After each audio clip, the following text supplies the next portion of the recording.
আসসালামু আলাইকুম। আজকের আমি আপনাদেরকে দেখাবো কিভাবে আমি বাসায় লইট্টা মাছ ফ্রাই করি। এটি নরম মাছ, তাই অনেকেই এই মাছ পছন্দ করে না, তবে এভাবে ফ্রাই করে খেলে ছোট থেকে শুরু করে বড়রা সবাই এই মাছ পছন্দ করবে। প্রথমে আমি কেটে বেছে ধুয়ে লবণ দিয়ে ভালোভাবে পরিষ্কার করে নিয়েছি। এই মাছে পানির পরিমাণ একটু বেশি থাকে, তাই চেপে চেপে পানিগুলো ঝরিয়ে নেব।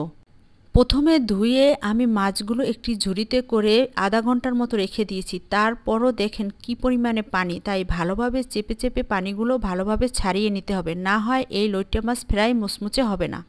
ভালোভাবে পানি জড়িয়ে একটি বলে মাছগুলো নিয়েছি।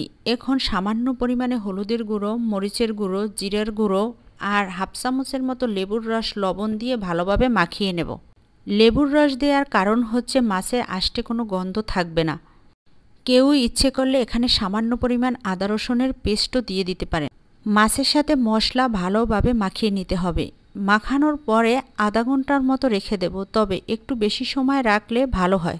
কেউ ইচ্ছে করলে যখন তখনও ভেজে নিতে পারেন, তবে রেখে দিলে মাছের স্বাদটা ভালো আসে। মাছগুলো ফ্রাই করার জন্য আমি একটি ডিম নিয়েছি। ডিম ভালোভাবে ফেটে নেব। এরপরে সামান্য মরিচের গুঁড়ো, জিরের গুঁড়ো, গরম মশলার গুঁড়ো, লবণ আর পরিমাণ মতো ময়দা, কর্নফ্লাওয়ার নিয়ে এগুলো ভালোভাবে মাখিয়ে নেব। হাতের কাছে কর্নফ্লাওয়ার না থাকলে শুধু ময়দা দিলেও হবে। এটা ভালোভাবে মাখানো হয়ে গেলে এভাবে আমি কিছুক্ষণ রেখে দেব। এরপরে মাছের সাথে আমি এই বেটারটা ভালোভাবে মাখিয়ে নেব। আর কেউ ইচ্ছে করলে মাছ বেটারে চুবিয়ে চুবিয়ে ভাজি করে নিতে পারেন, তবে আমার মতে বেটারটা মাছের সাথে ভালোভাবে মাখিয়ে আরও 10 মিনিটের মতো রেখে দিলে ওই মাছ ফ্রাইটা আরও বেশি মজা হয়।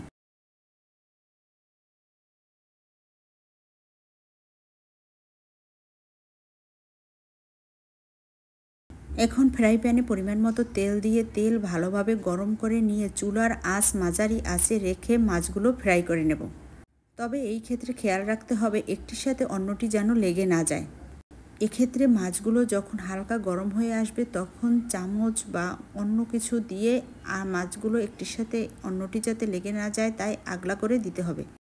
এই মাছ ফ্রাই প্রথমে আমি কক্সবাজার খেয়েছি, তারপরে কুয়াকাটা খেয়েছি, কিন্তু ওরা তো ব্যবসার জন্য করে, তাই শুধু ময়দার ভিতর চুবিয়ে চুবিয়ে ভেজে বিক্রি করে। কিন্তু আমি যেহেতু বাসায় তৈরি করছি, বাসার সবাই খায়, বাচ্চারা থেকে শুরু করে সবাই, তাই আমি একটু অন্যভাবে ডিম বা মশলা অ্যাড করে ভাজি করে নিয়েছি। চুলার আঁচ মাঝারি আঁচে রেখে এপিট-ওপিট ভালোভাবে ভেজে নিয়েছি। ফ্রাইগুলো বেশ মুচমুচে হয়েছে এবং দেখতেও অনেক ভালো লাগে, তেমনি খেতেও স্বাদ হয়েছে অনেক। যেগুলো ফ্রাই করা বাকি আছে ওগুলো আমি সব আস্তে আস্তে ফ্রাই করে নেব।